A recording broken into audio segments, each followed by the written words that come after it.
Bonjour, bienvenue sur ma chaîne Alpi Survie, pour les amateurs ou les personnes aguerries au survivalisme. Aujourd'hui, je vais vous présenter l'organisation d'un sac à dos.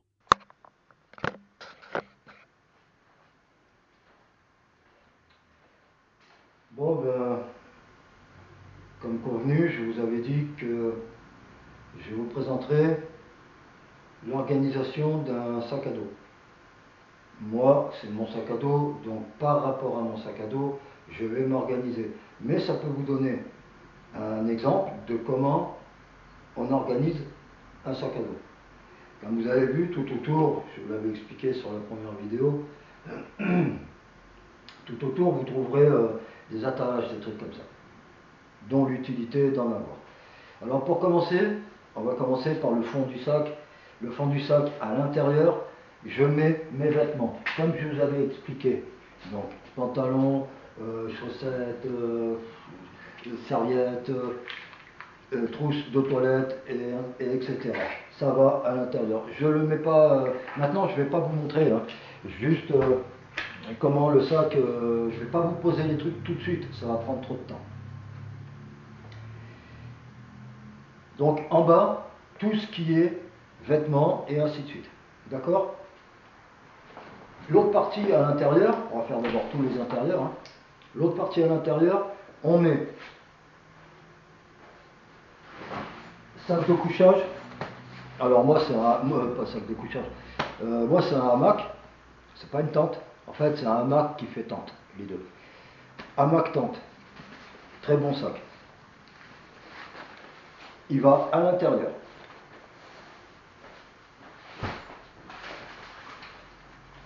Avec ça, il y a la bâche. Il y a une bâche. J'ai une bâche.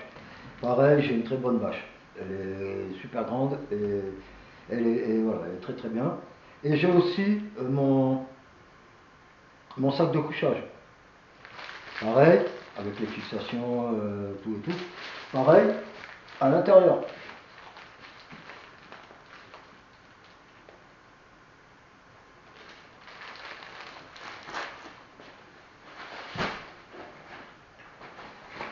Voilà quelque chose dont j'aurais pas besoin. Si certaines choses dont j'aurais besoin, parce qu'il y a une radio, il y a des câbles, il y a tout ça. Mais la caméra, si je devais partir en survie, je vais pas tourner un film. Je me casse, c'est pour survivre, c'est pas pour tourner un film. Là, bien sûr, je vais récupérer un trépied. J'ai un trépied qui est tout merdique d'ailleurs, que j'avais pris sur Temu ou AliExpress, à pas cher, hein, mais merdique total. Et, euh, et voilà, donc ça va venir là-dedans, et ainsi de suite, caméra qui va venir là-dedans et tout, et ça va à l'intérieur. C'est de l'électronique, donc il ne faudrait pas que ça se mouille. Même si le sac il est isolé et puis que la sacoche aussi, c'est faut faire gaffe. L'humidité et toutes ces choses-là. Ça, c'est pour mettre à l'intérieur. Autre chose qu'on met à l'intérieur d'un sac, c'est la gamelle. La gamelle, donc là, je ne mets plus rien. En bas, je ne mets plus rien. C'est fermé. Maintenant, au-dessus du sac, je vous ai dit qu'il y avait une poche ici. On est d'accord? Donc au-dessus du sac, à l'intérieur, je vais mettre ma gamelle. Et bien sûr, à l'intérieur de ma gamelle, il y a une tonne de choses. Hein. Euh, donc je mets là-dedans, j'ai le couteau, j'ai tout. D'accord? Et ici aussi, je vais mettre à l'intérieur ma gourde qui filtre. D'accord? Donc là, ça va aussi à l'intérieur.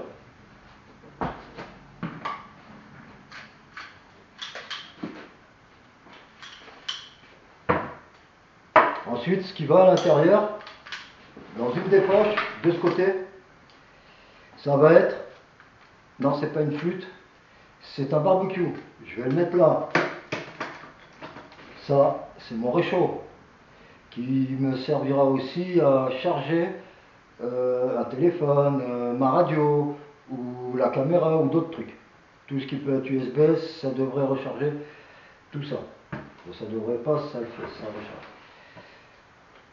Et mon gobelet. D'accord? Tout ça, ça va rentrer à l'intérieur, ici, sur ce côté, à l'intérieur du sac.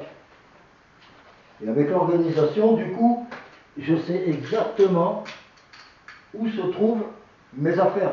Et ça va très vite.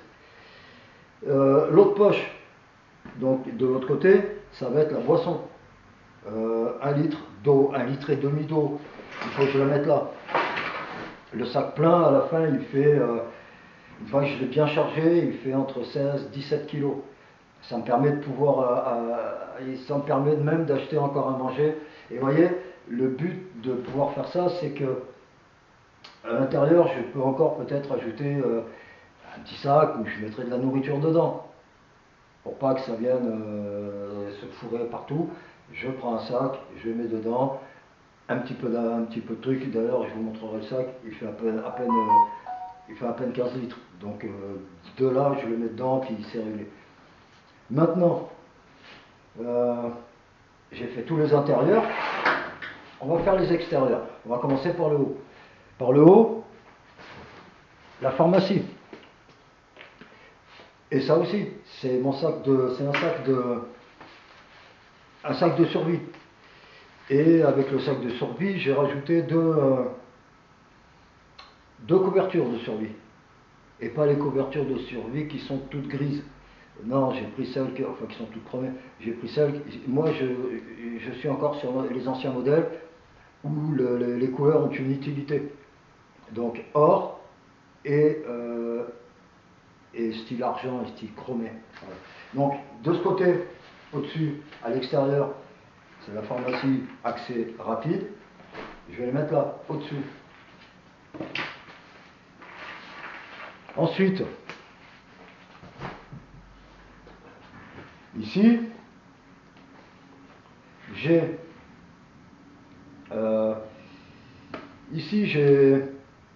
en fait c'est pour piéger, c'est pour chasser, c'est pour pêcher. J'ai tout le matériel pour ça, c'est là-dedans. Et en extérieur, il va venir ici, au milieu ici.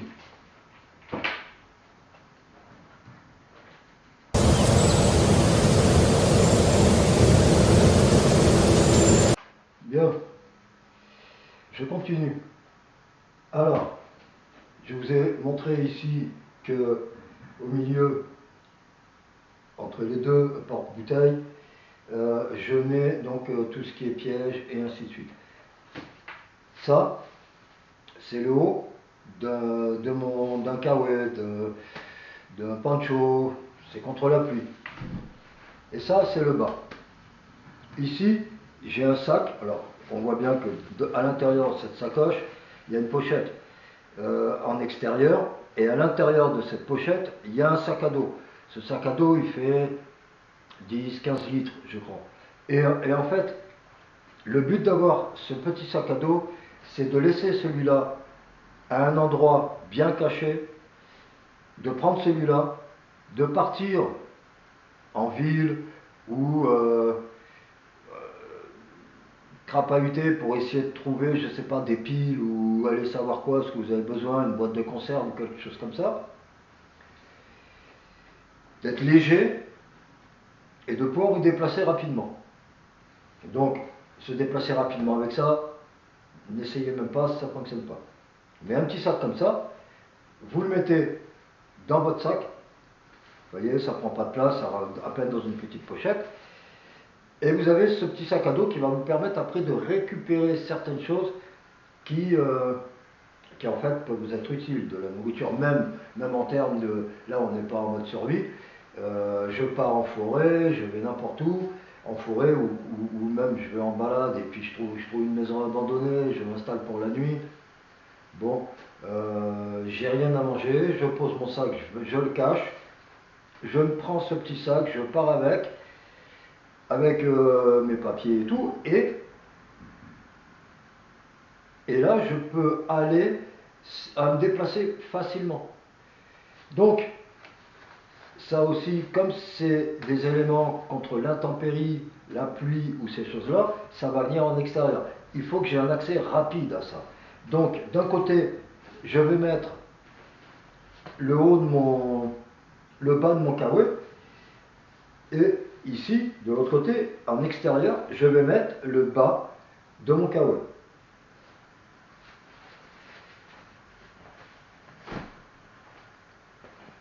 Ensuite,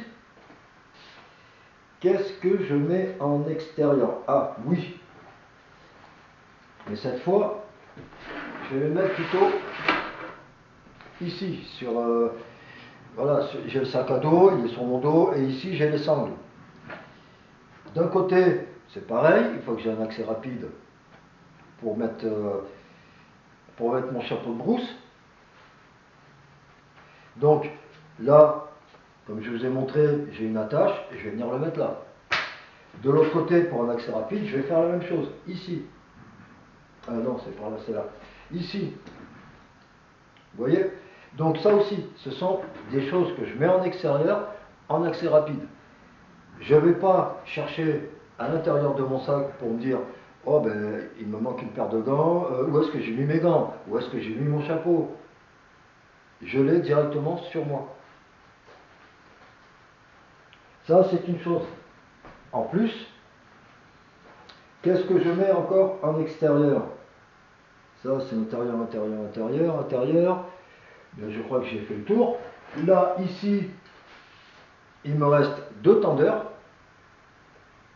Et ces 2 tendeurs, ah non, il y a ça aussi, que je vais mettre en extérieur. Là, si vous avez un couteau grand modèle, qui est bien plus pratique que les petits modèles qui vous vendent et tout ça, j'ai même un truc, c'est tout petit comme ça, il y a un angle, juste pour qu'on ne se trompe pas comment on aiguise. Si vous savez aiguiser, ça vous suffira. Et on parlera aussi de ça un jour certainement. Là, c'est ma pelle. C'est le côté outillage que je vous parle. Ça, c'est une pioche.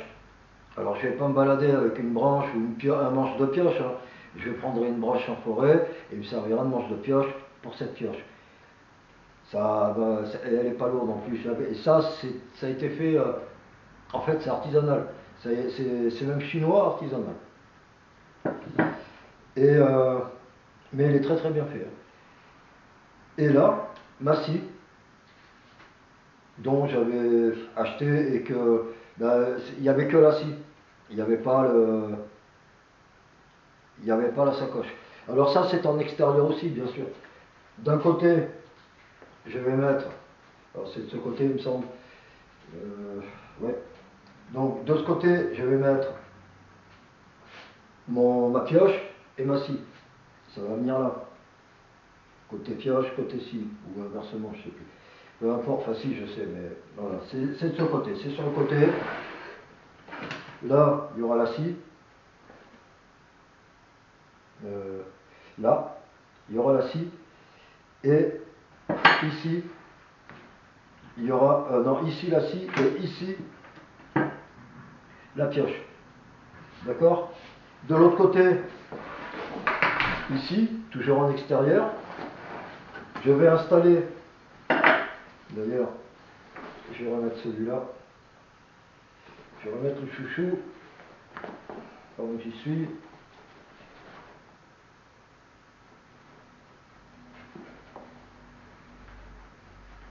Voilà.